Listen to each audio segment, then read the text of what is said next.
안녕하세요. 골라TV 구독자 여러분, 박창윤입니다. 주식 콜센터 통해 여러분들이 올려주신 사연들 소개를 해드리고요. 그에 따른 투자 코멘트, 그리고 투자 전략까지 함께 고민을 하고 있습니다. 자, 오늘은 진경철님께서 올려주신 아비코전자 점검을 해보려고 해요. DDR5 관련주로 아비코전자와 TLB 같이 올려주셨고요. 거의 방향성 비슷합니다. 올려주신 사연 소개를 해드리자면 아비코전자는 16,430원에 6%, 그리고 TLB는 25,200원인데요. 일단 오늘은 아비코전자 좀 점검을 해드리려고 합니다. 16,430원에 6%이기 때문에 실질적으로는 그냥 트레이딩 측면에서 이 부분을 좀 바라보고 계신 것 같고, 현재 시가 부분에서 움직이고 있습니다. 현재 16,330원이니까 사실 평균 가격 대비해가지고는 대략 한 10원 정도 빠져있는 상황이죠. 자, 관련 사연을 소개해드리자면, 최근 핫했던 반도체 업종 내 순환매가 마무리 접어들고 있다고 하는데, 그래도 DDR5는 한 번 더 랠리를 줄 것을 기대하고 있다고 말씀하셨네요. ISC가 랠리가 왔으니까 아비코전자와 TLB도 한 번 더 오지 않을까요? 하면서 고개를 구해봅니다 라고 말씀 주셨네요. ISC는요, 랠리가 온 게 사실은 실망감 때문이었어요. 일단 ISC부터 먼저 점검을 해드리자면, ISC가 최근에 올라갔던 이유는 사실은 시장에서 이제 급락이 먼저 나왔었죠. 그러면서 SKC 쪽으로 이제 넘어가면서 SK 하이닉스 향으로 들어가게 되면, 지금 그 삼성전자 향으로 들어가게 되면 실리콘 러버 타입 테스트 소켓이 빠지게 되는 거고, 캡티브가 SK 쪽으로 바뀌는 부분 때문에 그에 따른 실망감에 좀 빠지는 모습도 나타났었고, SKC 쪽으로 넘어간 이후에 이에 따른 셀 온 뉴스가 나왔었죠.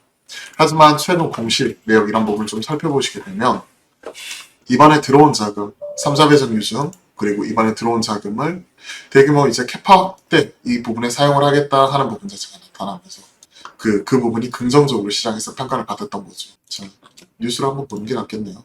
SC 뉴스를 살펴보시게 되면 가파른 외형 성장 얘기를 하고 있고, 실리콘 러버 타입은 이런 테스트 소켓이 비메모리함 쪽에 주로 많이 쓰이는 거고, CPU, GPU 부분은 굵직한 글로벌 고객사양 매출 비중도 전체 30%를 넘어선 것으로 체크를 하고 있죠.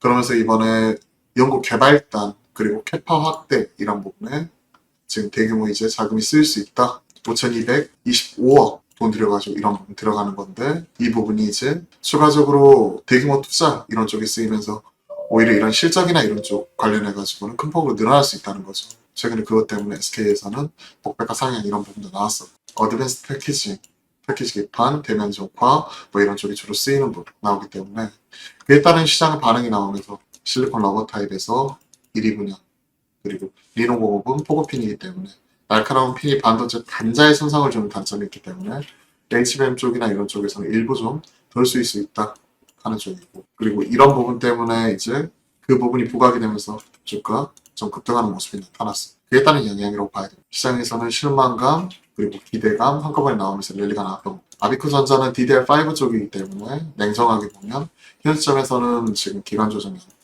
형태 한번 먼저 뽑았었고, IT 소부장 관련돼서 먼저 뽑았고, 지금은 고점에서 기간 조정 형태이기 때문에 추가적으로 올라올 수 있는 룸 여지는 충분히 있다고 생각을 합니다. 하지만 그 시점 자체가 당장 오늘 내일이냐 그 부분을 보게 된다면 지금은 오히려 2차 전지 쪽으로 섹터 내 순환매와 매도 쇼커버 스퀴즈 이후에 나타나게 되는 키맞추기 가파르게 진행이 되고 있기 때문에 그 반대급부적으로 IT 소부장 좀 쉬어가는 모습이기 때문에 현 시점에서는 일단 좀 지켜보는 게 중요하겠죠. 오히려 길게 보게 된다면 지금 조정을 줄 때 살 수 있다고 생각을 합니다. 왜냐하면 AI 반도체 아직도 살아있고요, 보시면. 그리고 TLB 같은 마찬가지로 DDR5 관련된 종목인 아비코전자 상대적으로 강한 면모가 나타나고 있기 때문에 시장 대비 충분히 살 수 있다고 생각을 합니다.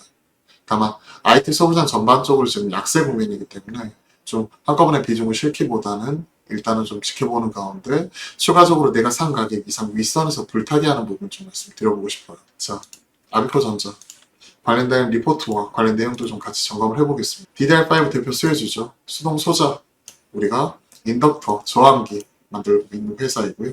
50년대 회사입니다. 보시면 이제 아비코테크 PCB 쪽, 그리고 메탈 파워 인덕터 이쪽이 DDR5 전화에 따른 탑재 증가로 매출 성장을 이끌어낼 것이다 얘기를 하고 있고요.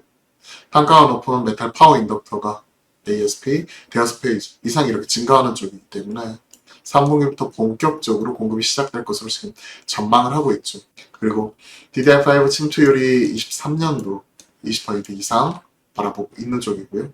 이러한 부분은 연말에 25% DDR4 첫 역전 전망까지도 얘기를 하고 있고, 그리고 올 상저하고로 하반기부터 이제 이게 본격적으로 지금 나올 수 있다는 거죠. 충북 진평 공장 지난달 준공, 우리 4월달이니까 4월달에 준공을 했고, 이게 본격적으로 수율 올리고, 그리고 이와 관련된 가동률 램프업 올리면서 지금 고정비 커버하게 되면 이익단으로 들어올 수가 있는 거겠죠.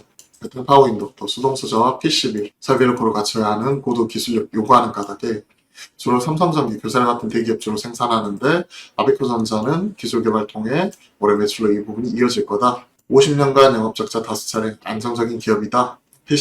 PCB 쪽에 아비코테크 어려움을 겪었지만 반도체 패키징 위주 흑자 전환했다. 그리고 20년 베트남 진출하면서 본격적인 가동 들어가는 쪽이다. 전반적으로는 지금 DDR5 기대감 대장주로서 먼저 한번 뽑았고요.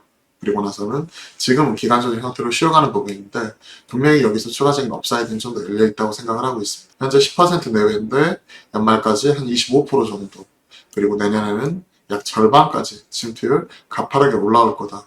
그리고 보시면 올해 영업이익 120억, 내년 274억으로 더블업인데, 우리가 체크해봐야 될 포인트는 아비코전자의 경우 상저하고라는 거죠.